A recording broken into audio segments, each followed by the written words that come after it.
Welcome to Momentous Live, episode Red Velvet Cake. Okay. Android 11 was Red Velvet Cake? Yeah, that's fair. Yeah.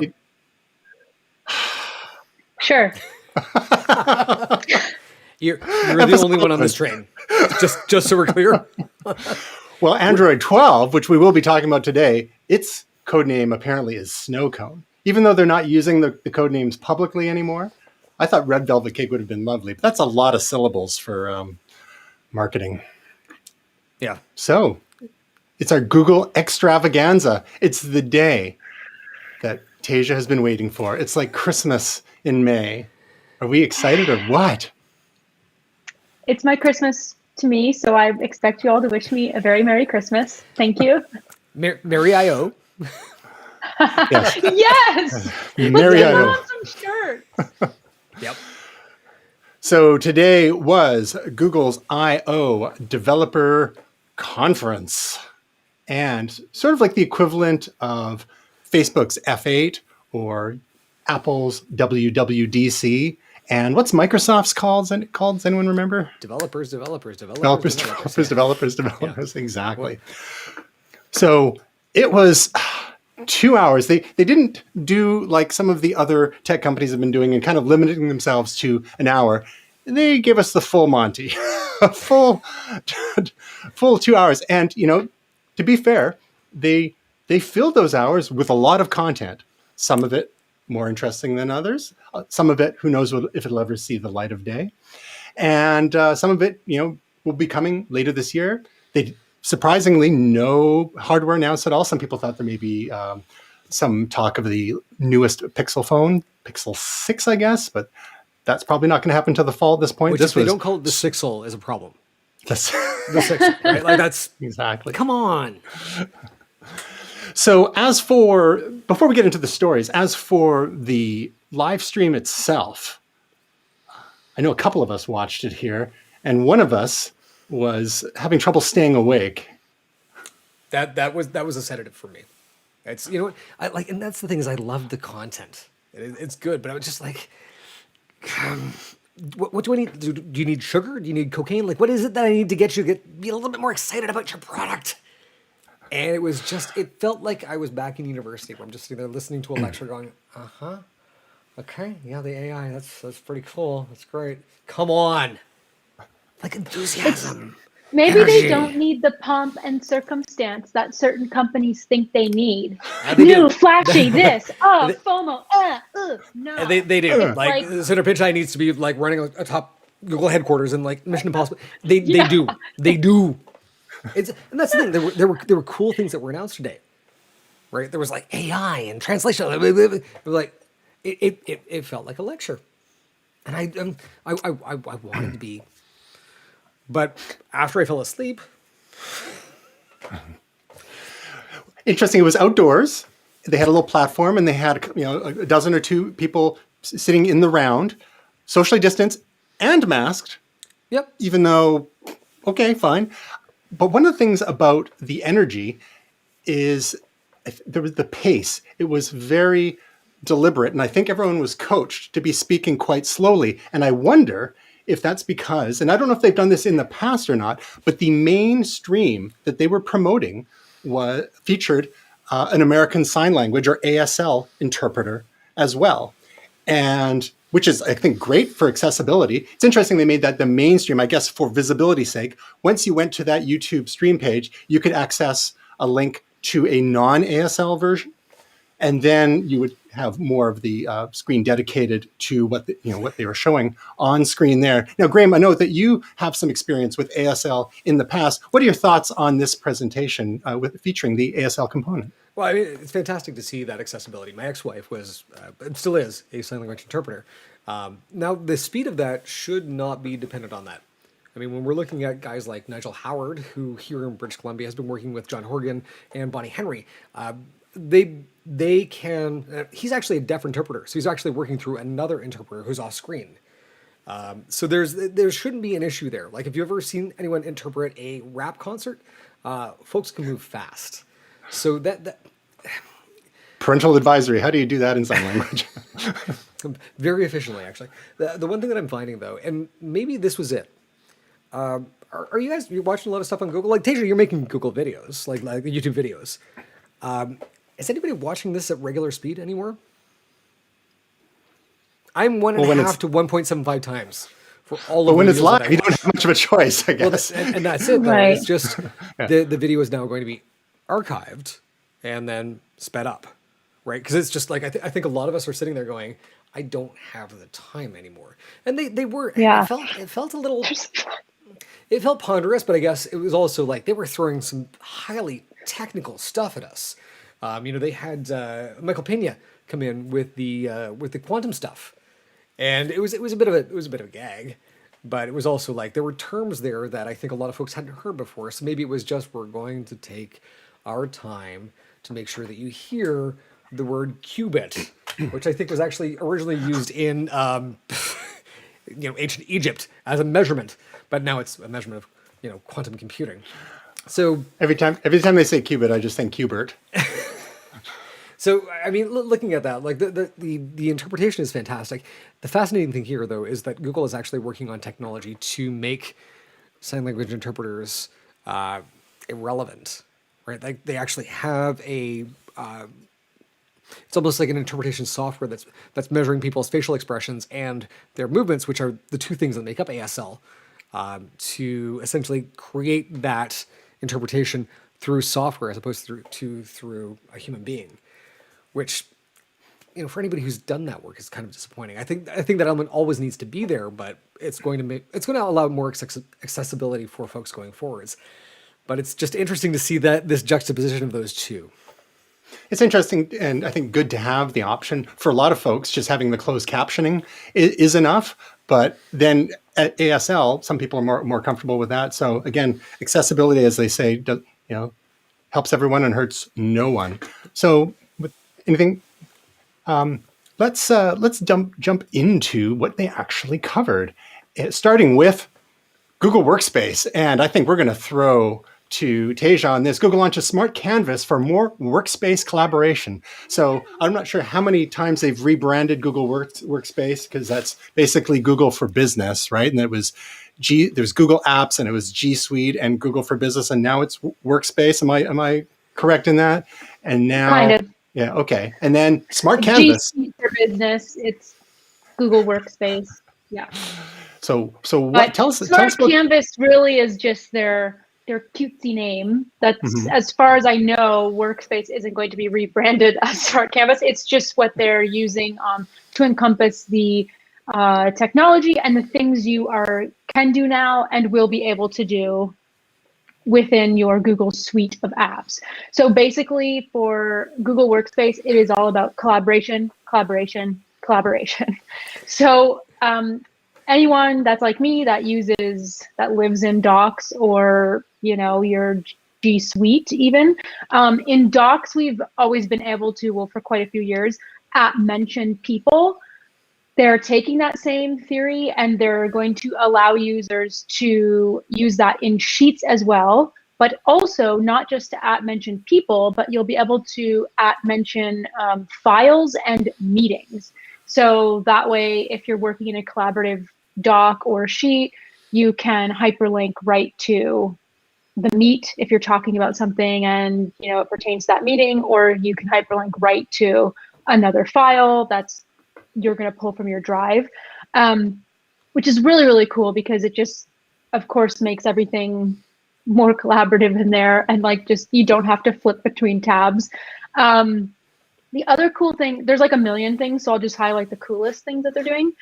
But the other cool thing is that they're going to offer like a feature that's more inclusive language recommendations. So basically think almost like a Grammarly, but it's going to be built into Google now. That's going to help you kind of write smarter and write more inclusively. So if I type mailman, it's going to suggest to me, maybe you should say mail carrier, and we'll be a little more inclusive, something like that, which I think is always a plus, because that speeds up editing to me. It's just like having Grammarly kind of, but built in, which I love because, I can just stay in my doc and keep moving, keep scripting, keep doing what I'm doing. I don't have to worry about, my language or something like that. So that's kind of a cool other thing. What's my other favorite stuff from the workspace? Let's see. Checklists are a new thing, apparently. Oh God, yeah. So, okay, there's a lot to cover there. Like, oh no, TJ, there's so many. Let's make a checklist of things that we need to cover about Workspace. I know, exactly. Okay, well, so I actually made a list of like the coolest things because checklists are going to be connected like directly to different files, and it's kind of a lot to explain, but that way you can collaboratively check things off with like your teammates. But there's going to be like table templates in Docs. They're doing the ability now to work in a doc collaboratively while you're in a meet, and or start a meet or end a meet while you're in a doc.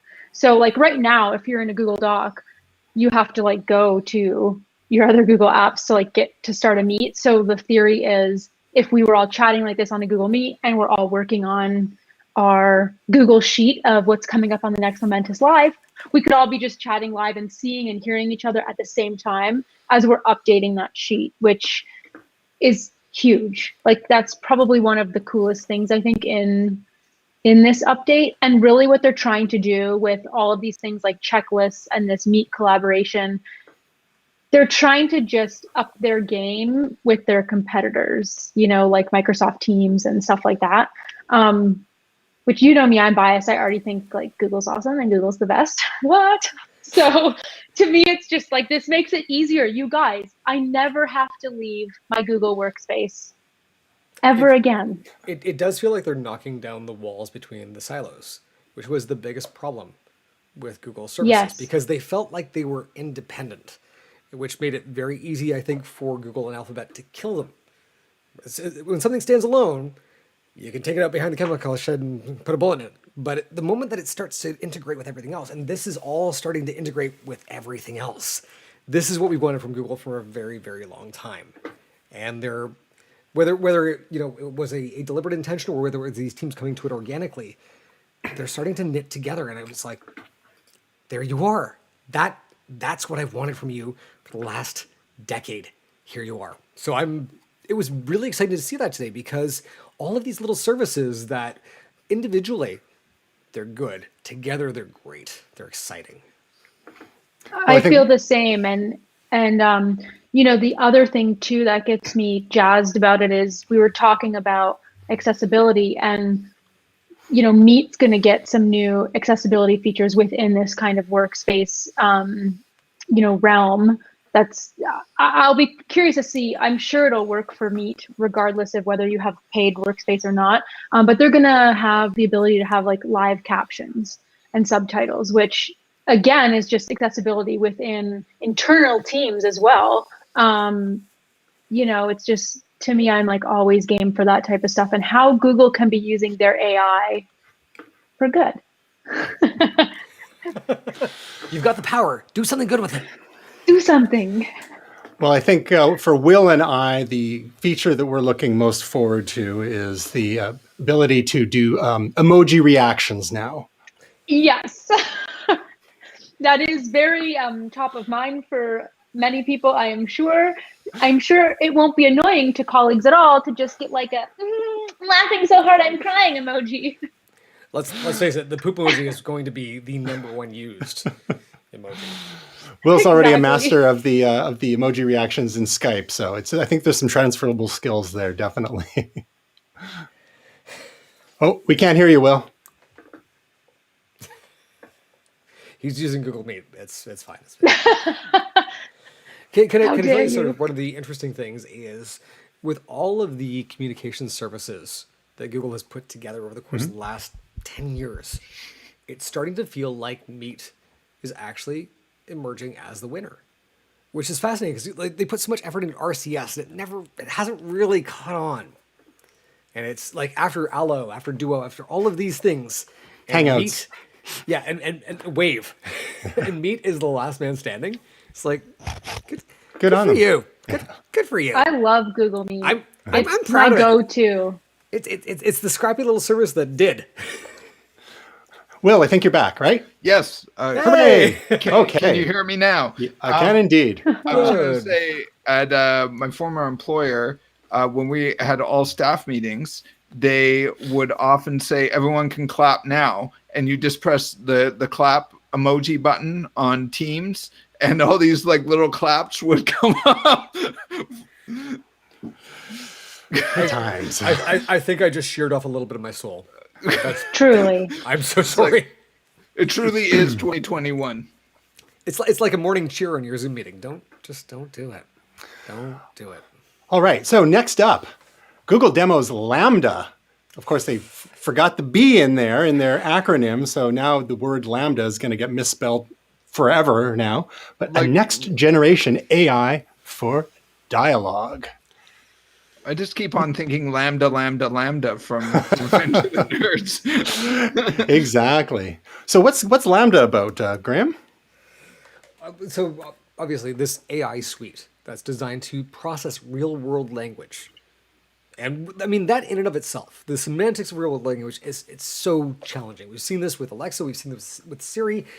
We're not good at it, right? When we ask real world questions, we have contextual amendments to the things that we've said. Our AI is not good at this. And so hearing this today was a combination of like incredibly exciting and terrible stagecraft. Because the conversation that was happening, I was like, you have literally the next generation of AI, and you're having the most boring conversation. Like I'm an astronomy student, and you're talking about Pluto, and Pluto is talking to you, and I'm like, shut up. It was To their credit, we have now learned that Google are Pluto truthers, and they're referring to Pluto as a planet. you know, and As they should. I'm going to give huge credit to Google for that one. Like they won a little bit, like not the cockle region, like the subcockle region of my hearts, but like yeah, I was with them on that.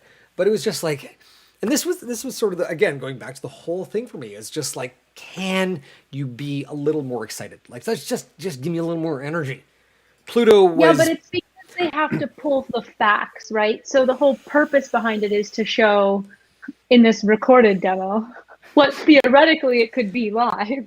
The AI needs to provide users with accurate data and answers because they're only doing this in order to better their Google search functionality. So when we're searching for stuff on Google, we're going to pull more accurate answers quickly so they can understand phonetically how we ask questions to Google, so they can translate languages properly. So it's all feeding into that, which I still hear I Chris think it's Tucker in my head cool from to the talk Fifth Element. Like Pluto. it's got no pop, it's got no fire. You know, tomorrow it's gonna be super green. It's like Google, give me some more energy. And it's like, well, because here's the thing. This is brilliant. Like it's amazing what they've done. That was a conversation, and I would presume, I would assume that Google is not going to be the company that's going to fake this. They're better than that, right? And so this was done real time processing. And it's just like, no sizzle.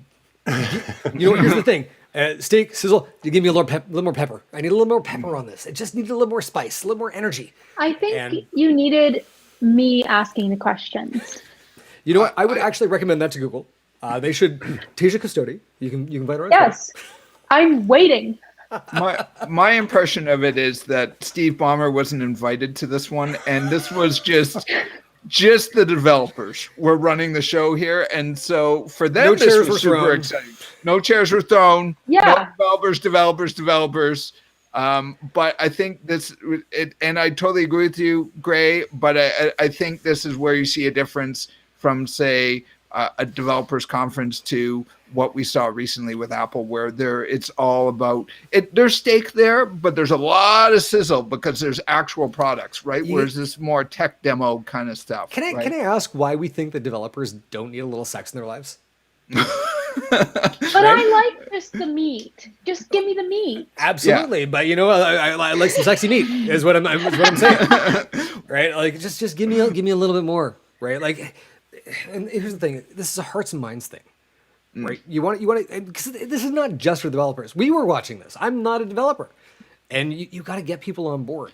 And But so I'm saying Apple- it's done by developers. Like it's a developer brain in the sense of I felt like this is just my impression of it, and is that it was more like the marketing team wasn't running this show. It was more like the developers were running this show. they should bring somebody from marketing in to just look at them and go, fellas, ladies, Fair enough. everybody in between.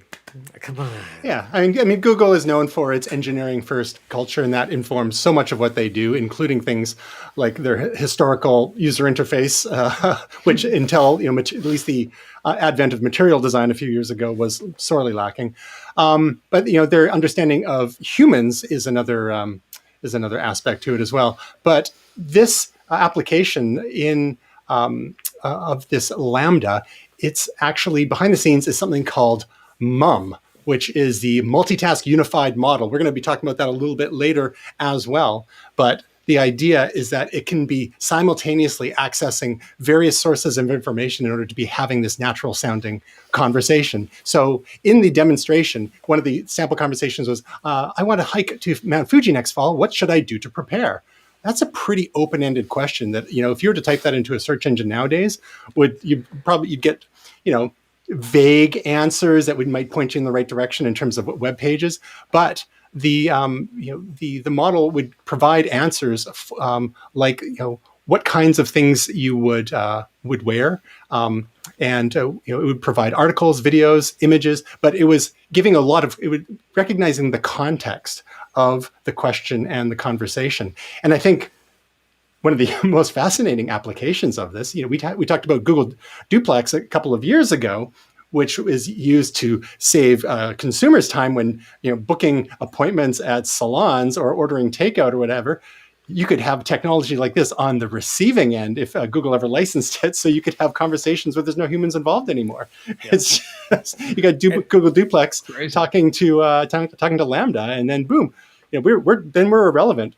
Let's be frank. Right? Siri is not even in the same postal code at this point. No. I'm looking at WWDC and going, this is your last opportunity before I finally turn on either Google or Alexa on my Sonos system, because I've tried to love Siri so much. Mm-hmm. It feels like Stockholm Syndrome. It's great. It's great at setting timers. What are you talking about? Right? If I got to boil an egg, Siri's right there for me.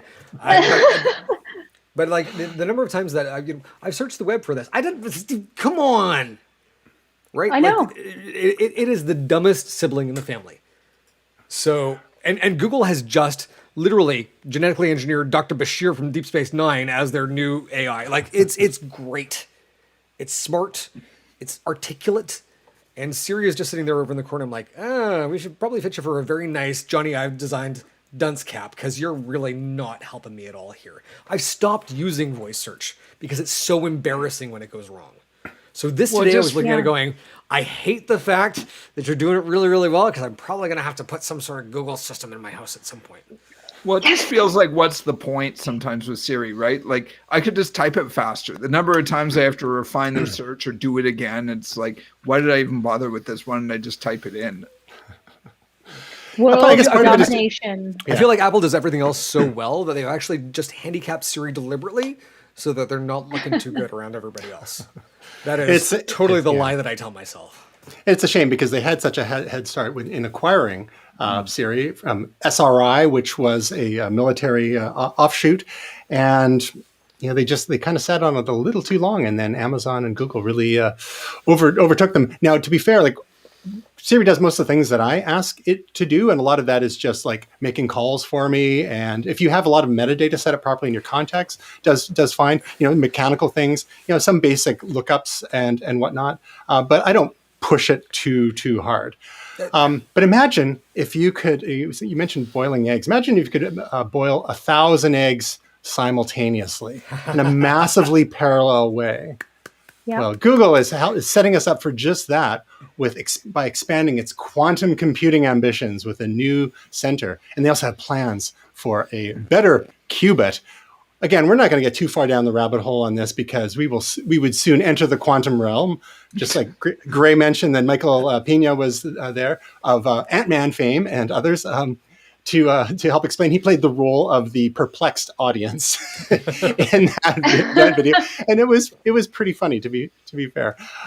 So Google's been exploring quantum computing for a few years. They had engaged Burnaby, BC company called D-Wave. D-Wave. Yeah. I knew it started with a letter, and I'm not sure if they're still work with D-Wave or not, but they're doubling down on this quantum computing stuff. And so all the progress they're making with their artificial intelligence, once this quantum computing stuff really kicks in, it's going to increase the performance of some of their other endeavors by orders of magnitude. And this is the fascinating thing, because when we look at quantum computing, there's a whole thing with cryptocurrency going on right now. Right, I'm wearing a Safe Moon shirt, and when you look at the equations that are involved in cryptocurrency, quantum computing just annihilates them.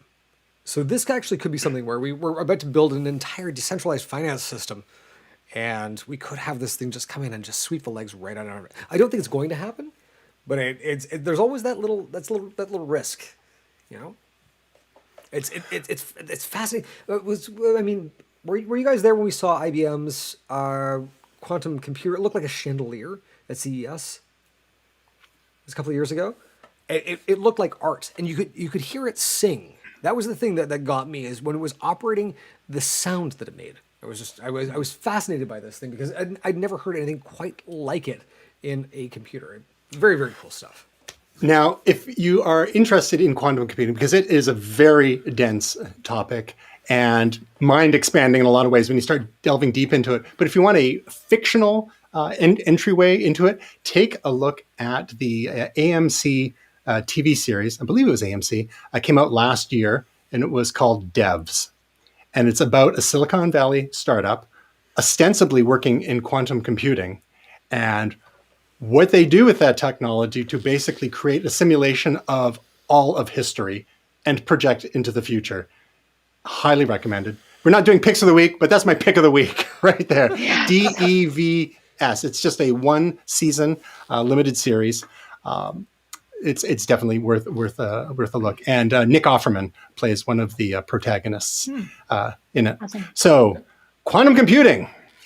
Now that is going to be powering next generations of MUM. What we were talking about, the AI models that Google is going to be rolling through so many of their products, from search to lens to all the things we've been talking about so far. Another little side note: privacy is on people's mind a lot in the last little while, especially with the amount of information hoovered up by Google, by Facebook, and others. And those with advertising models really come under the microscope. So one of the things that Google took pains to do today was talk about how they are prioritizing privacy. And they've added a bunch of new privacy settings. And they are really trying to reassure people that with all this amazing technology at your fingertips, with the Google Assistant and all the questions you could ask to it, they are giving more options to consumers to help lock things down through locked folders, ways to automatically delete your data, like historical data, search history and whatnot after certain periods of time. They're continually rolling out these sorts of features. Any thoughts on privacy and Google's approach to it? I mean, any of you there? Well, you know my thoughts. Well, there's a quote that actually kind of, it's an older quote that maybe, does this sum up your position? Here's the reality. Most people don't care about privacy. Media elites care about it. Underemployed Eurocrats care about it. And the entire privacy industrial complex, there's an entire set of very loud voices who are constantly beating the drum and building media careers around this. That was Antonio Garcia Martinez, former Facebook exec, until recently, Apple employee turned unemployed employee. And that's what he said when he was at Facebook, which echoes some of the things that Mark Zuckerberg had been saying 10 years earlier. 94% of Facebook users have decided not to have their apps track them, right? And Google is not, they've emerged as not the villain here. They've decided not to be the bad guy. Their entire business is centered around being able to get advertising information to the right audience. And they've looked at it and they went, okay, we can track people and we can follow them around the web, or we can take a lot of the identifying factors about how they browse, and we can use AI to determine what would be a better way to talk to them. So there is privacy or there is prediction. And Google has chosen prediction. And Mark is really pissed about that. And out of the two, Google wins hands down for me. They have decided that Apple is taking the higher road. They're going to follow them down that road, and it's the smarter way to go. And today was just a validation of that, of looking at it going, we don't need to. And this is the difference between Facebook and Google. Google is smarter. They look at this and go, we can solve this problem. And Mark is freaking out and losing his shit because he can't dig into your life, and he's upset about it. And this reminds me of the 20-year-old university student that he was, because the shortest route was the easiest route, to just dig into your life and get all your data. And Google did that for a that's while. how Facebook works. So And- to him, if he doesn't have that, he doesn't have a platform. And the thing is, Google did it for a while, but they've looked at it and went, we can do what we need to do without doing this. And so props to them today to say, you know what, we're going to take a stand for privacy. And so this to me is the writing on the wall for Facebook. I look at this and say, your time is numbered. Users don't want you. Apple doesn't want you. Google doesn't want you. You are the weakest link. You are the one on the island with no torch. You can get out. We're done with you. Good night. I think the Leave only Instagram, problem we with, like that, but you can. yeah, exactly. The only problem is that both Apple and Google have demonstrated beyond a shadow of a doubt that neither of them are capable of building a social network. So. You know what? And here's the thing, they don't need to. And honestly, I don't want them to, because the idea of this monolithic entity that does control all of these things is the worst thing. We need somebody else in that space. And we do need an image-based social network. And we do need a regular social network that are not connected. The more that we consolidate these things, the worse it is. So the fact that this is going to break is great. The poodle agrees. So some of the features that Google was talking about, being able to lock down certain folders in Google Photos so no other apps on your phone would have access to them. So more granular controls there. They're called locked folders.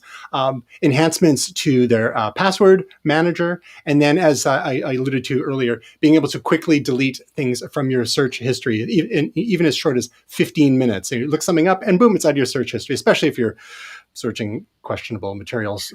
But it's still there. Well, yeah, it's still Here's the in thing, their like, brain. have you guys ever looked anything up on YouTube just because you hear something on Twitter, or you hear something like, you're like, I'm going to take a look, and then all of a sudden the algorithm latches onto that, and you're like, but I was just trying to get the joke that somebody told, and now you're taking me down a rabbit hole that I don't want to go down. So And now it's Nazis all the way down.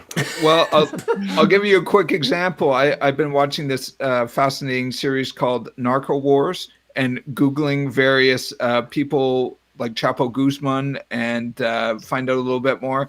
And your browser history changes when you start doing a lot of Google searches about nefarious characters. So that would actually be a good feature for me on my phone, just to wipe that stuff out. Incognito mode. But I do that you always too. forget, right? It's always like 10 minutes afterwards, you're like, I didn't do the thing. And by the way, I just want to say, if anyone's thinking they can get away with murder now by Googling, the best place to dump a body and then mapping the place by your house that you're going to dump that body, I just want you to know, even if you clear your web history, the keystrokes are still there. Yeah. I mean, The FBI will figure it out. the smartest way to do it is to Don't do ask it. Siri, because she'll have no friggin' clue. You have no idea. And the police will they'll be like, clearly this is not any sort of murder, because they have no idea what they're doing. Wasn't it I think it was today, they were saying that they're trying to deal with the question that's becoming increasingly popular in the last couple of months, which is this true? Or is something true? Oh. That was one of the things that they identified. I can't remember the context, but maybe it was something to do with AI and the search functionality. But that's a question that's coming up a lot recently. I think we've seen a lot of unwavering loyalty in the last couple of years. So the fact that people are asking, is this true, might actually be a heartening thing. The folks who weren't questioning before may be questioning now. I'm going to knock on wood on that one. Well, as Pontius Pilate once said to a certain condemned man, what is truth? Ooh, cut. So Deep cut. leave it to the Wow. search engines to tell us. Chapo Guzman and Pontius Pilate. We're bringing up all the great historical figures. What'd you get paid for that ad? 29 pieces of silver. It's great. Don't worry about it. So moving right along, Google announces new search, lens, and AR features. Again, powered by Mum. Mum is everywhere. I'm telling you, Mum is going to be the new Skynet, guys. All The- kids know that Mum is everywhere. Doesn't this sound like a Netflix movie? Where like I am mother, I am mum. Yeah, It's just I Am Mother was great. Check it out. A small movie, but worth checking out. If you're a robot caretaker on a desolate planet. So again, Mum, that we alluded to earlier, the multitask unified model, is a follow-up to 2019's bidirectional encoder representations from Transformers, also known as BERT, which was powering a lot of search queries in Google. It was one of the major updates to the Google search engine algorithm. And what they said in this keynote today, that I found astounding, is that Mum is 1,000 times more powerful than BERT. Ooh, So that's like what, Not three, BERT. three orders of magnitude. So this can be interesting to see how this is going to affect the quality of search results, how it's going to affect the quality of what we do with AR, augmented reality, which Apple's been pushing hard as well. And Google is showing that, hey, we're not asleep at the switch here. We're doing the augmented reality and some pretty impressive demos that they gave. And then, of course, Google Lens, which I believe they had bought a company that had an app a number of years ago called Word Lens, where you could take your phone, launch that app, and then point the phone at some text of a different language, and it would, if you had the appropriate language packs installed, it would translate that text on the fly and replace the text in the image on your phone. So that functionality has been rolled in to Google Lens now, but now it's like, point your phone at a chair, and it's going to find that chair online for you, and just based on the object recognition and all this stuff is a is going to knockoff. get exactly. This is going to get better and faster as they integrate Mum into all of these features. You mean I don't have to take an image and then do a Google image search just to find out where the product is online? I love this. It does feel a little dystopian. It does feel like.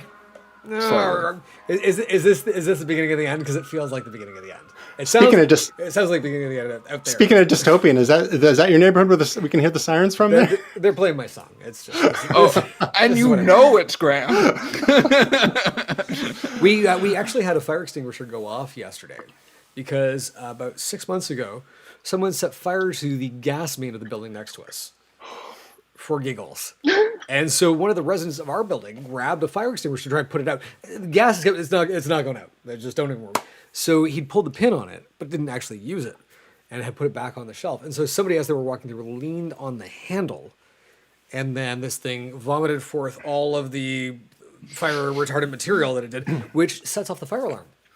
And so who has to deal with that? Muggins right here. Perfect. So if you only had Google Lens installed on your phone, you could just point your phone's camera at the fire extinguisher and quickly order up a new one. I like props to Bartek. They had a new one there this morning. I just had to deal with the fire alarm twice last night. It was just not great. So Google Lens will be able to feature, powered by Mum, will be allowing you to look up various animals, science diagrams, and more. What's that? Have you guys used this? I've used Lens a little bit, but not the recently enhanced Yeah. version. I used the it old extensively about 3-4ish years ago when we went to Germany and Amsterdam, and 4 years ago it was flawless, right? You could point at a sign, it would read the sign for you. Just made sense. And so I'm looking at this now, going, if this is what was it? What would you say? 1,000 times? Yes. Well, 1,000 times more powerful than BERT, which is for the search engine. So, one could extrapolate for some of the other things like Google Lens, but they didn't provide a stat for how much more powerful Google Lens will be. Yeah, I feel disappointed that I didn't find some sort of backronym for Ernie on this, but it was a very powerful tool, right? Like, I don't know, eidetic reading, something. But anyway, it was very, very good 4 years ago. And so looking, I haven't had a whole lot of use for it in the last year. Have you guys gone anywhere? I haven't gone anywhere. No. No, we're not going. I could go to T&T Supermarket and be like, that is tofu. Fantastic. But I think they should have. I agree with you on the Ernie acronym. They should have called Marvel because they're great at coming up with nonsensical series Acronyms. of words, acronyms. Yeah, like strike and shield, sword and shield. Sword. Yes. Aim, Exactly. Yep. Bless them. Well, speaking of going nowhere, just in time for Google to update Google Maps for us, kindly. Yes. However, with an emphasis on walking directions. And Tasia, what have they added to walking directions on Google Maps? Yeah, so this is kind of, I like to say, an update to their live view that, worked with some AR that they've had for, well, I have no theory of time anymore, probably at least 2 years. What is time? Pre-pandemic times, they came out with live view, which was basically they were using augmented reality when you're walking through the city to see more detailed walking directions. You're traveling this way, here's this intersection coming up, you came from this direction, things like that. There's points of interest nearby, but now they've updated it to include things like details about nearby shops and restaurants that are around you. There's going to be helpful new signs at like major or busy intersections, which could help a lot. And if you're traveling, since Google will know that because they know your location based on like where your home is, or if you're away, they will kind of tell you where you are in relation to your hotel. So you'd always know, like if you're in a new city and I don't know where the heck I am now, it's going to be able to tell you on the map, like, oh, you're here and your hotel is right, like, bing, you're right here and you're northwest of the hotel by 3 blocks or whatever the specifics are going to be. But that's in addition to some already really good live view features that they have, which do also include some accessibility things and some sound haptics and things like that for people that may need it. Another cool thing with it is you'll be able to spot like busy areas at a glance. This is not a live view thing. This is just another update on maps. So when you open up your Google Maps, now it'll tell you right in the map view, like say you want to go to the museum or something, you're traveling in Florence and you want to go to the museum and you want to see the Statue of David. Well, you open your map and like Google will bing, bing, bing in, I think what's going to be like yellow, it's going to highlight areas that are busy. So you kind of know, oh, it's peak time right now. Maybe I should wait till whatever time. And so that's just kind of like a really neat thing upon launching maps. Something else really interesting is they're going to start, which I don't know how I feel about this one, but they're going to start tailoring the map to you based on, so like they'll highlight places they think will be of interest to you based on the time of day and whether or not you're traveling. So it's going to use some machine learning to kind of learn like, okay, so she's away, it's morning, she just woke up, it's 8 a.m. and maybe she wants coffee. So now it's going to show me maybe more coffee shops than other things. And if you click on any of the things it shows you, it'll show you similar shops or restaurants or stores or places. And I think the last update they're doing is actually something in the routing options. And it's supposed to help you reduce like your hard braking when you're driving. So it's going to tell you like, oh, because like it already is pretty good about that right now. Like there's a slowdown coming up. It's a 5-minute slowdown in, 5 minutes or whatever. But now it's supposed to tell you a little bit in advance of that, so that, in theory, they've thought hard braking correlates to X amount of car crashes per year. So if we can try to stop the hard braking, we can theoretically stop car crashes. Fewer fender benders, rear enders, all that sort of thing. All that sort of thing. So those are kind of all of the updates for Google Maps in a nutshell. There's a lot. So Russell Dicker from Google said, we think that we're going to have the ability to potentially eliminate around 100 million hard-braking events. So even if a tiny fraction of those would have resulted in a fender bender or a rear ender, you can just imagine the implications that has for lack of injuries, lack of insurance claims, and so on and so forth. So these things have real world implications, real world benefits for folks. And that, in addition to adding the extra information about crosswalks, people, especially if they're not familiar with a certain area, they gave the example of Columbus Circle in New York City, which is a pretty complicated roundabout sort of intersection. And if you're using the walking directions in Google Maps, then it can show you where the crosswalks are, and you're not just crossing at some random place. Because when people are new to an area, they're not sure exactly where they're supposed to cross. So this kind of thing could help prevent pedestrian-involved accidents as well. So, yeah. I'm a big walker, and I have to say I feel like the walking directions have been the red-headed stepchild for years. So it feels like any additions to that, or maybe using some machine learning as well for traveling and stuff like that. Those are all great ideas. Good stuff. So again, Google they were using the data that they had from Google Street View, in addition to satellite and aerial imagery, putting it all together, maybe sprinkling a little AI on there, and I think they're rolling out to 50 cities to start with, and just going to get more and more details and enhancements to Google Maps going forward. So one of the other aspects that we can just talk about very briefly, we talked a bit about Lens and the augmented reality. The shopping is the extra little bit of stuff that the extra feature that Google talked about with Google Shopping. Now, Google has had shopping features for years and years. You may remember way back in the day, they had something called Frugal, Froogle, which I believe was a shopping comparison engine. And they've kept it around. They renamed it Google Shopping eventually. Now they have an AI-enhanced shopping graph.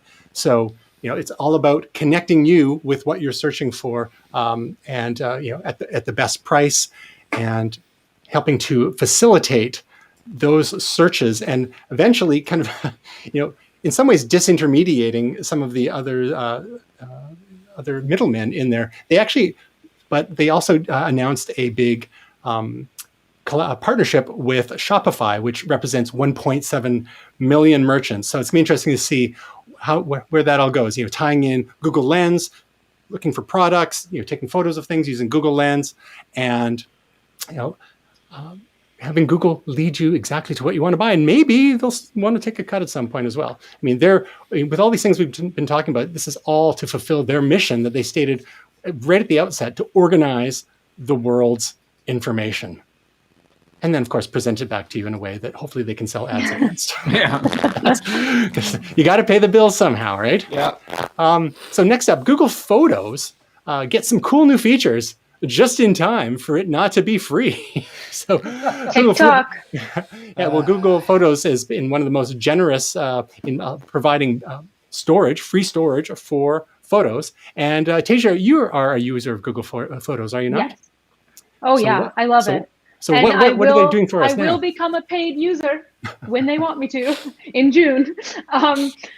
Yeah, I mean, bless you, Google, for allowing us to have free unlimited storage this long. But the first thing they did, you kind of touched on a bit earlier, so I won't get too much into it. It's essentially you can now store some photos in a locked folder.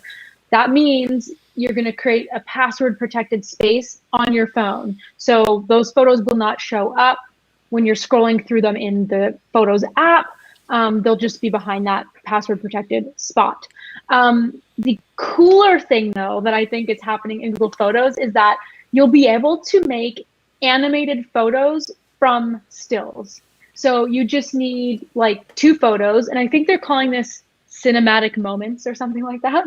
But if you took like 2 stills, it'll stitch them together and make like a moving image from the still photos. And I think that's kind of neat, because Google Photos has already been really good with, I don't know if you guys are users of it or not, but they've already been really good with, pulling up your memories or creating little, kind of the same thing like Apple does, little slideshow videos of this trip, or things like that. Or, hey, maybe you want to tag these people or share this with certain people.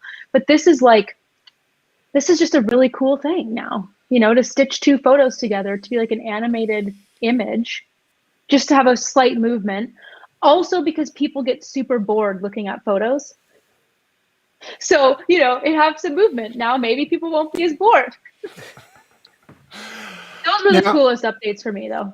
And it's a little easier on your phone's storage or even your cloud storage than, say, live photos, which is often on by default on people's iPhones. And I usually go and try and turn it off for them. And live photos grabs, half a second before and after you snap the photo, and it creates like a little video moment. But that can be murder on your storage. So with this, you just have two photos, and then it's kind of figuring out the rest in a kind of creepy machine learning way. And but it's kind of neat how it actually looks. But there may be a little bit of uncanny valley going on. I mean, of course, they show a sort of idealized examples, so we'll see how this actually performs in the real world. Now, one of the other features that they did mention had to do with the customization of memories, because they said that some people may have certain memories from their past that they would rather not come up as suggestions of a year ago today, 5 years ago today, 10 years ago today. With Ship of Theseus, where all our cells are replacing themselves every 7 years. We are literally not the same person 7 years later. So it might stand to reason that we might not want to see the same certain photos from 7 years ago either. So they're trying to be sensitive to the reality of the fact that we have this digital vapor trail, so to speak, of all these photos that we've been taking over the years with these cameras that are in our pockets. And unlike photo albums, where it's easy just to not have not pull them out, when it's pushing the photos into your face, sometimes it's hard to get away from certain memories that might not be terribly pleasant. So it's nice to see them adapting to the reality of people's feelings and so on. Next up, speaking of feelings, or not, Android 12. Some people have feelings about Android. I mean, I don't think any of us here are full-time Android Android users, but they mentioned a few of the updates to Android 12 coming. One of which is I would say one of the features, the banner features, is called Material U. Now, Will, this caught your eye. What do you think about? Can you tell us what Material U is? Well, I think that's the feature that it's with this. Sorry, I must admit, I don't remember the name of it, but it's customization feature for the customization feature. So I think one of the interesting things that struck me here is that a lot of Chrome or OS won't always let you customize some of the colors, or they'll give you a very limited palette. I mean, we might remember, Windows 3.0 and stuff that gave you, one of, Arizona, and give you different sort of color schemes and stuff like this.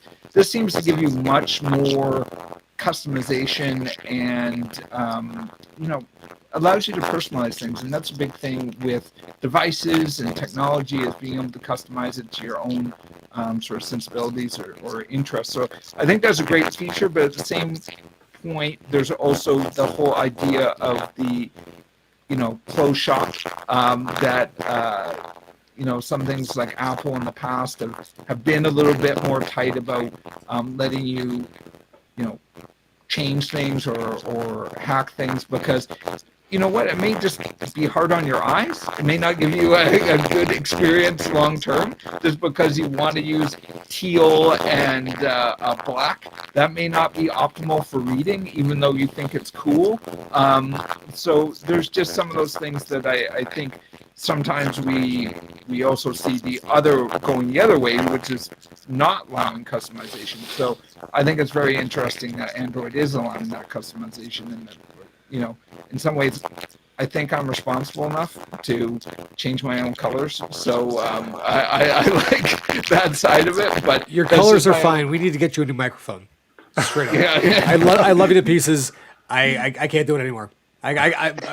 We're going to Best Buy, or we're going to Tom Long McQuaid. I'm buying you something more. They're killing me. It was fine until 2 minutes ago. I'm not sure what happened. Maybe it's I'm having problems with my AV today. I don't know what's Okay, going on. Megatron, settle down. So thanks for the primer on that, Will. So basically, Android has traditionally been more customizable than iOS, and they're taking this to the next level. I think Apple doesn't like people messing up their perfect shiny thing. Whereas they've got the tower on the hill, right, where they decide what it is that things look like. Exactly. But the thing is, most people are not designers. So when people have customized their their Android installations, it reminds me almost like of MySpace back in the day. Exactly. So now with Material U, at least they've made it very simple to tastefully update your Android themes, and using, of course, the Material design language, automatically pulling some complementary colors from photos that you may have as your wallpaper, and so on. And actually, the screenshots they were showing look pretty darn good. We'll let you choose the general direction, but we'll have somebody drive you there. Yeah, exactly.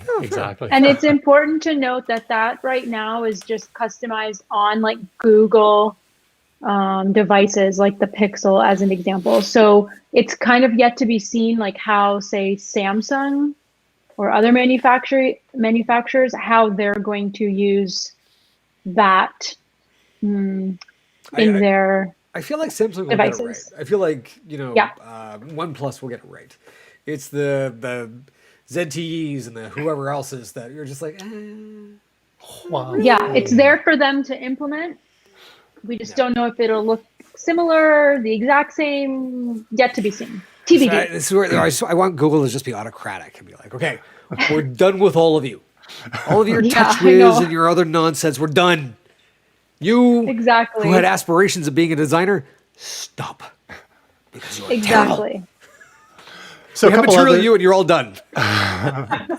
So a couple other enhancements that we're going to see in Android 12 include a privacy dashboard that, again, gives you more granular controls for the amount of information that you are sharing, including approximating your location as opposed to providing a specific location. And then they're also rolling out a digital car key, similar to what Apple announced last year, known as Car Key, that with the support of various automakers, you'll be able to eventually unlock certain vehicles with your phone that is equipped with an ultra wideband chip. The car key that we call car key. Car key, yes. I don't think right now. Bless you, Apple.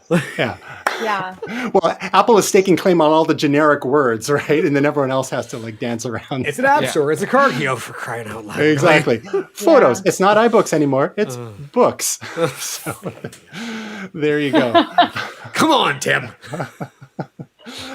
Next up, Wear OS, back from the grave. Like, how many people do you know that wear a Google Wear OS powered smartwatch?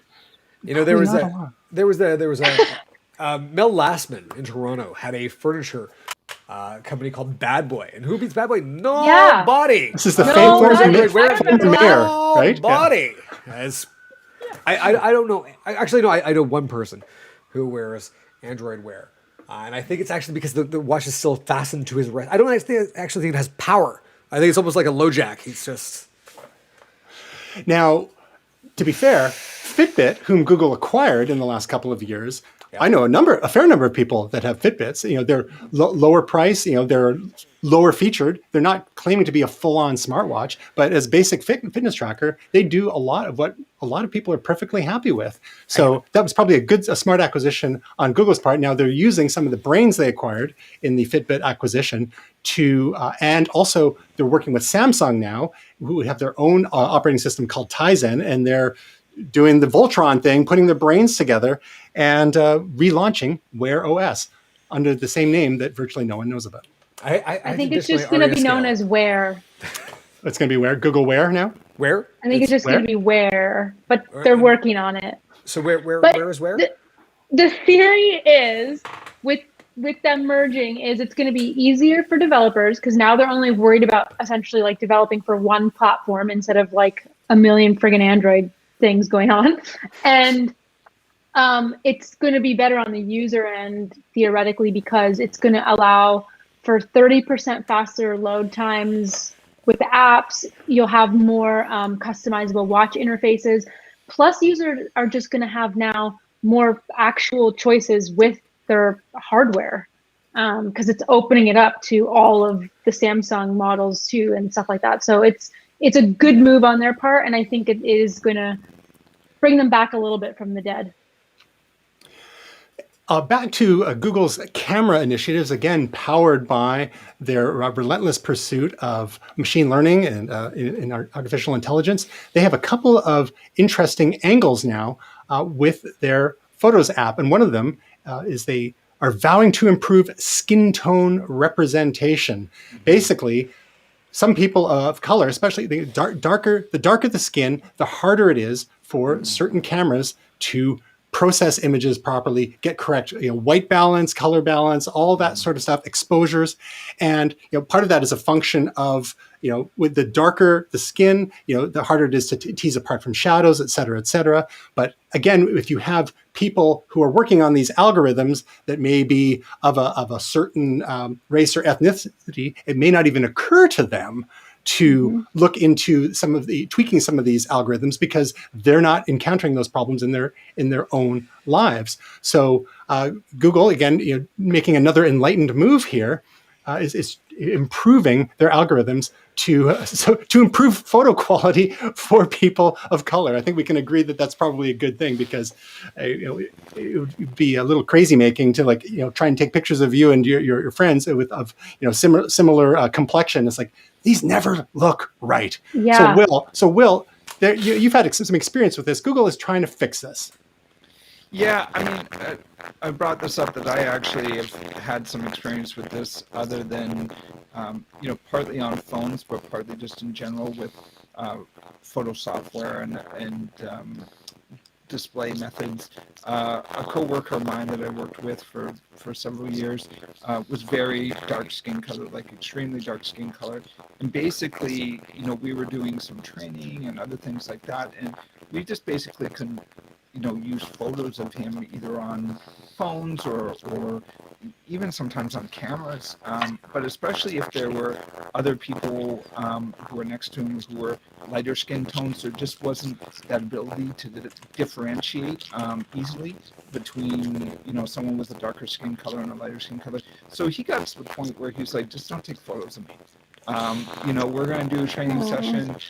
Why don't we just do it of Will instead of me, because we can use the photos of the video much easier, or sometimes it just won't work. So, I mean, it's kind of hard to say, no, we got to use some footage of you, or you're a better trainer, like, let's use your footage.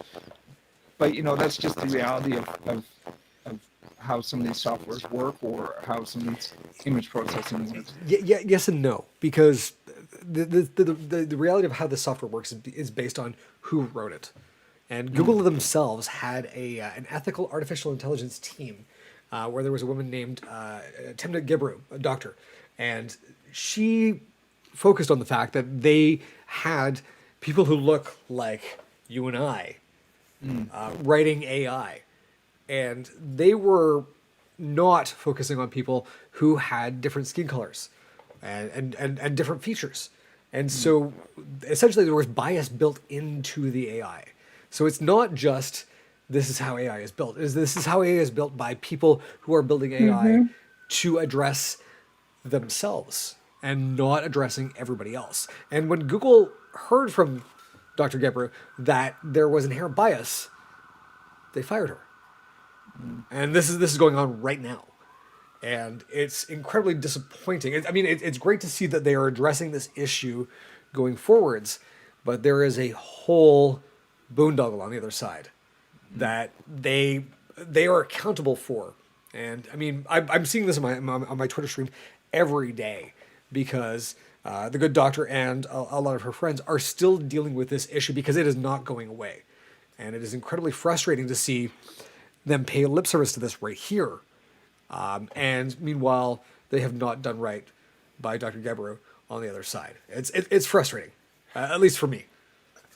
Yeah, and I guess we we probably will never find out if there's more to the story as well, because it would seem pretty barefaced or bald-faced to just simply fire her for raising these questions. It makes you wonder if there's something else going on there or not. So is this merely lip service? Is there something that they had a genuine interest in? How enlightened are they actually? So again, if there's some sort of settlement, then we'll probably never know, because there'll be NDAs signed and all that sort of thing. But this challenging nature of Google is because it is multifaceted. There are so many talented people there. And so the talented folks do great work. And unfortunately, I think there are some folks who are not quite as prolific or talented, who are doing the things that we find challenging, the things that I know that I find challenging. I see it, I look at it, I'm like, how did you make that decision? Looking at today, I saw a lot of really great stuff. And so that gives me hope. And so hopefully we see more of what we saw today, as opposed to what I've seen in the past. I'm excited. I'm cheering Tasia on here. Like, this is your team, and they're doing well, and I'm excited for you. And so, yeah, I feel like this might actually be a bit of a corner turn for Google. And in this particular issue speaks to the importance of having a variety of backgrounds, whether they're cultural, ethnic, religious, or philosophical, political viewpoints when designing things for people in the real world. When you have your own little echo chambers, whatever the nature of them, sometimes you can be inadvertently cutting off a large portion of your target market, and a lot of times just not even realizing it. Speaking of things that you might not realize that could be issues, Google's added some extra functionality as well to help you identify that suspicious mole or rash using the camera app. Tasia, what's going on here? Now we've heard about Dr. Google. Is it for real now? This is Google's new health tool, I think is what it's going to be called. They're going to start with skin conditions. Y'all, this is the hypochondriac's nightmare, okay? So I just want to put that out there. So if anybody's a hypochondriac, maybe just back away. Essentially, you'll be able to take a photo of a rash or a mole or something going on with your skin, and this Google Health tool will tell you. It'll pull from, like, it's got, I think, 288 possible things that it could be. Like, they've narrowed down like the most realistic things. You take the photo, you add it to this, you fill out a questionnaire, like a little survey. So it'll ask you things about, like, your skin tone, what you've been doing, other things that might be going on, and it's going to break it all down for you. And apparently they're accurate, like almost 90 something% of the time. I can't remember exactly. 97%. So like 97% things that it could be, and 285 of them are cancer. Right. This is the thing. You've got the cancer. I'm sorry. And this happened because so it's gonna basically provide you, like, here's the caveat, a list of possible conditions that it could be, and that 97% accuracy, I believe, if I'm understanding it correctly, is one of those things on that list is accurate 97% of the time. So I don't know about how many things are going to be on the list and what that means, but the basis is good for this. The idea, Google was like, they have 10 billion searches a year about skin conditions. So they went, hey, we have a lot of data, and it's gonna use some learning in it as well. So the more people ask and upload images, and the more things are diagnosed correctly, like, that's all just going to feed into its sphere of learned skin disorders. There's 10 billion searches, and 95% of them are solved by compound W. Got it. It's like, and then they're very clear to say, this is not a diagnosis. It's for educational purposes. What the hell is it then? That's right. This is very dangerous territory. Very dangerous. I mean, we're all Googling it anyway. Like, let's be honest. We're all Googling what does this mean? Or what does this? Or so they're kind of just saying, hey, if you're going to do it anyway, go for it. It's fascinating because we've identified a difference between, or the gap between, like WebMD and going to see your doctor. Oh, Right? Like telehealth is kind of, and that's the thing. Like you joke, but I actually had like a little thing show up on my arm here. It was a mole, and it wasn't getting smaller. So I went on and did the telehealth thing. And by the time I Yes. got an appointment, which was a couple of days later, it was falling off. And they're like, we're gonna get you to see a dermatologist, but it's probably fine. You probably It was a dried Yeah. lentil. Let's be clear. But like looking at that and looking at the accessibility, even for remote communities, Yes. for people to have access to a doctor. What we're doing right now, like these tools right here, the diagnostics, being able to put your arm into a blood pressure cuff anywhere and have that readout happen somewhere. Yep. Like it's great that Google is doing this with optical information because they're doing a ton of stuff with image recognition, but taking all of that data and then processing it and handing it to a trained professional, not an AI, a trained professional. Right. I think that right now is the intermediate future of telemedicine, and I'm excited about this because I don't want to go to a clinic. Like the last year, I don't want to go to a clinic. Yeah. I'm not. No. I got a webcam. We're good, right? And so maybe there is an intermediate step where there is some diagnostic equipment where I can go to even my local pharmacy, and I could see a specialist. This to me is this is exciting. This is going to save lives. That's great.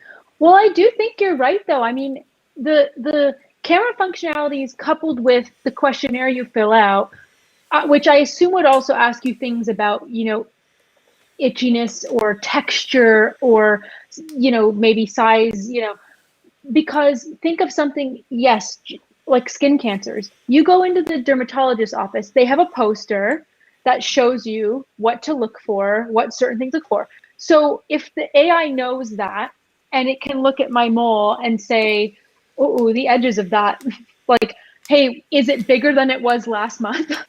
Because those edges aren't nice smooth edges, they're rigid or whatever. So even just little prompts like that for people that are either can't get to a doctor or are doctor adverse, don't want to. I do think there is some positive there, but also for people like me that Google everything and think I'm dying of cancer, it's probably not great for me right now. That's the thing, is having the expertise to actually tease out the information. Like, and for example, like my brother's a doctor, and I remember talking to him a few years ago, and I was trying to explain this weird medical situation I was having, and I said, well, the big thing is I feel dizzy. And he said, don't go to a doctor and say dizzy. Be more specific, because dizzy, everything is dizzy. Every condition has dizzy associated with it. So don't start with that one. Start with an item that, why are you dizzy? You're dizzy when you move? You're dizzy when you turn your head? Or what does the sensation of dizzy feel like? So isn't that a crazy challenge, though? Because they don't teach us to talk to doctors. Yeah. Well, right. I feel dizzy. Well, what do you feel? I don't know. I feel dizzy. One of the biggest things I've learned, sorry, this is going on a side tangent, but I had a medical condition, as I just said. Basically, I had a bit of a spine injury and a head injury as a result. And one of the things you learn, and I think we have a pretty good medical system, but you have to be your own advocate. You have to learn how to talk to them. You have to learn when to ask questions and how to explain yourself. And that's one of the biggest challenges that none of us are taught. And so, or I don't feel I was taught, even growing up in a medical family. My father's a doctor, my dad's a doctor, my grandmother was a nurse. So I just felt like I had to learn and stand up for myself pretty quick. So this might give you ammunition to talk to a doctor. It's like, hey, I did this photo or whatever it is with Google, and it said that I could be one of these 10 things. My only concern is that you would take that as gospel without actually talking to someone who had expertise who could interpret it for you. So there's a bit of both of those things. There's a difference between, providing diagnostic information and coming to a conclusion. Yes. And a lot of folks out there come to a conclusion based on WebMD and whatever else. But if I can give you more information, this is what I've observed. That's That's helpful.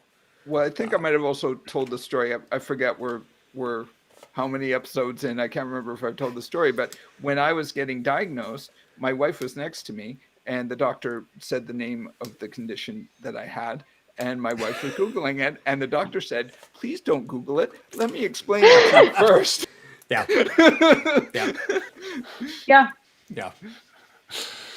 So, On that note, well, this they're right? Like there's all of that expertise, and there's all of that context, and a one-page WebMD article or a one-page "This is why this condition is killing you" is not. It's not for us, right? It's not made to. It's not made to help us. It's made to alarm us, and so yeah, trust your medical professionals. Like ask questions, absolutely, but don't try to do their job. I wouldn't want them to do my job. I've seen their handwriting. It's not good. So tools like this, which we actually haven't said the name, it's called Derm Assist, which is the Google web app. So you don't even need a native app for your phone. Any phone that has a web browser, you can access this, Derm Assist, and others like it, like MySkin, MIISKIN, and Skin Vision, and others. It speaks to the magic that happens when you combine AI and or sometimes robotics with the human. One or the other on its own will only get you so far, but it's when you combine the strengths that you really start to gain efficiencies, whether it's for screening purposes and so on. Your computer, your AI is not going to solve your medical issues, isn't going to do a proper consultation for you, but it's going to help you through the first few steps until such point as you're able to get a professional consultation, whether it's through telemedicine or in person, if that's something that's available to you in your area and you're comfortable with, especially given that there's a pandemic. Now, if you want to just get a friend to check out your moles, there's a great new project that Google's also launching called Project Starline, which is a next-gen 3D video chat booth. Video chatting that's supposed to feel like you're there together. And from what I understand, Tasia is on board for this. Tasia, are we going to be inspecting each other's moles with this or what? Oh my God, you guys. Okay, Gray, you have to play that video because I nearly cried when I watched it because I haven't seen my family in so long. And right now, bear with Google, there's specific booths you have to go to and sit in that have multiple cameras and sensors. And what they're doing is these cameras are tracking you and the person you're talking to in real time in order to stitch together a 3D model of you that can then be rendered in real time and displayed to the other party. You'll be able to see all of the angles. You'll be able to make eye contact, and it's going to look like that person is there. Look at this video. So here's that lady is not there. Like, it's amazing. So to me, the coolest thing about this is, yes, okay, right now it's specific technology in a specific booth in a specific place. Cool. But it's where this can go. We all know that like the biggest, coolest things in tech that have changed our lives started as these big, cumbersome things, and they're not that way anymore. Like, do y'all remember big satellite dishes? Okay, like as an example, even TVs as an example, computers, any type of technology you're thinking about, it's like storage devices, whatever it might be. This is just another. Honestly, for me, I foresee the future, and it's like this, but on our devices. And it's so badass, you guys. It's so badass. Like, you feel like you're there and you could just touch them. I miss my family. You know what this reminded me of? I think there was some sort of generation of Star Trek where they actually had like communication to other people, and instead of a screen, it was like a circle on the ground, and the person like popped up. And was it a movie? I can't remember. Maybe Gray might be able to fill in my head. Star Trek Discovery. Yeah. Yeah. Christopher Pike pulled it out of the Enterprise because he didn't trust it, with good reason. Anyway. You earned your pay today, Gray. So Yeah, I mean, there's been telepresence has been around for over 10 years now, but that's been largely in corporate settings where you have pretty expensive camera arrays, large, high resolution monitors, and positioned in a way that it seems like people are sitting around the table from you, but they are, they're still 2D. So this is interesting because it's almost like they're scanning the people and then creating this Yes. 3D avatar of them, and it's a little strange in a way, but it's using these light field technology, kind of like we've seen with Litro cameras and such in the past. And this experiment that they're doing in just a handful of Google offices, it'll be interesting to see how much of this actually makes it into consumer applications, because and then how long is it going to take until we're all little chess pieces on a board in a spaceship? I'm curious because it looks like it might actually be an implementation of a 19th century magic trick called Pepper's Ghost. Same thing they used to bring back Tupac Shakur. It looks like it might be that. I don't know. Listen, we are one step. Otherwise, We're one it's step volumetric closer to lighting, teleporting. which is, I mean, I'm right there. I haven't seen my parents in 18 months. I know I turned 40. My mom turned 70. My parents have their 50th anniversary next month. I'm really not doing well with this right now. Yes. So I'm. Yeah. Gray, I nearly cried when I watched that Google video. It's been too long. Yeah. I was like, a 3D stranger? Well, Google is now doing its best to ensure that you see your parents before the world ends, and they're committing to be completely running on carbon-free energy by 2030. Now, they're describing this as a moonshot, and this isn't simply carbon neutral, like buying carbon offsets and whatnot, but they want 100% of the energy being used to run all their operations, especially their data centers, to be sourced from green energy power supplies. Love it. That's the whole story. Absolutely love it. Yep. 2030. There you go. They're throwing down the gauntlet, because By 2030. Yeah, that's their 9 moonshot. So years. it's not a promise. It's a moonshot. So even if they don't they miss by a couple of years, because Apple has made great hay on claiming to be so environmentally conscious, and they've done a lot of things in terms of recyclability of their products, reducing the amount of packaging, and getting on to being carbon neutral throughout their whole supply chain. But this is one step beyond sourcing only green power sources by 2030. Technically, I Love believe it. the human species is 1-for-1 on their moonshots, right? There was JFK who was like, "We will go to the moon before the end of the decade, not because it is easy, because it's hard." And that was the only time that was promised, and they did it. So, And legions of New Englanders have just tuned out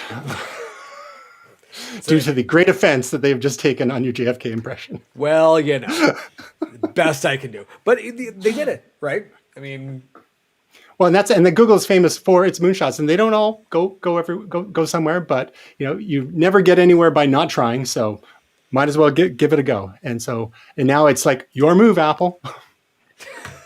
Mm-hmm. No. And your Actually, move, every other major corporation. Didn't Apple say that they were doing this by 2030 as well? Well, I don't think they did. They didn't use the same language. I think it was just carbon neutrality, but this is carbon free power. So we'll have to have our crack team of researchers double fact check that. But Will. type.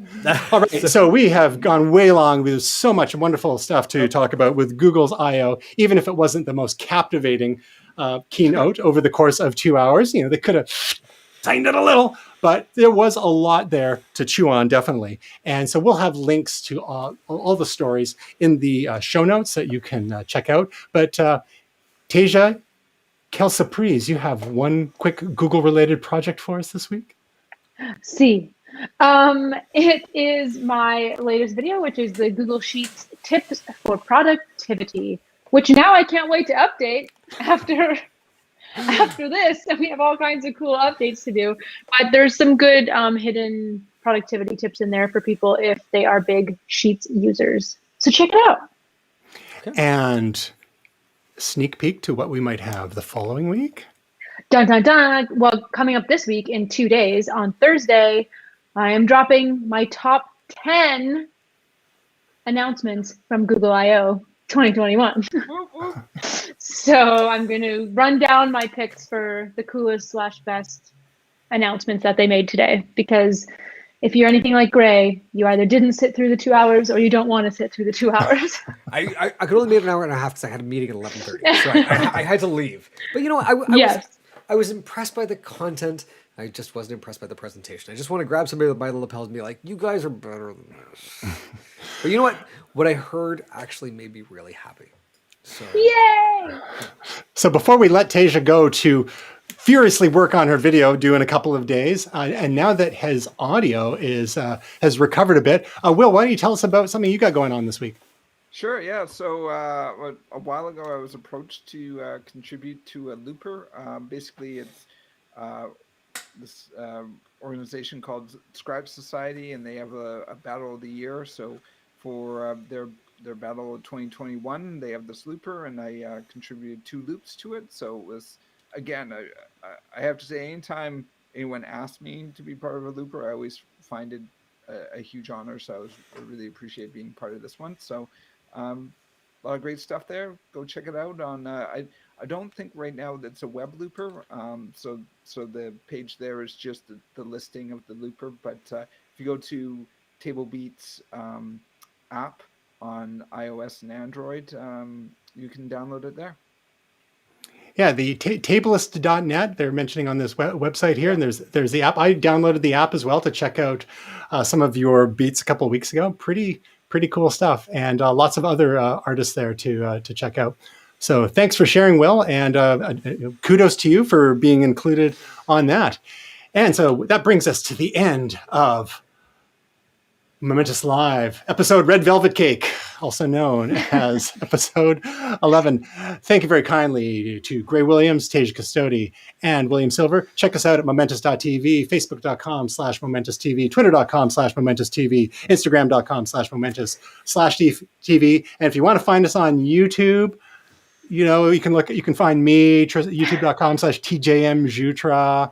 Good luck spelling it. youtube.com/Tasia Custodi. You might see hopefully she's playing ball and including make a playlist for Momentous on your page too, Tasia. I did it on mine, even though you've got like how many thousands more followers than I do? 15,000 more than I do, but that's okay. Thanks, guys. Best day of the week as always. We'll see you next week.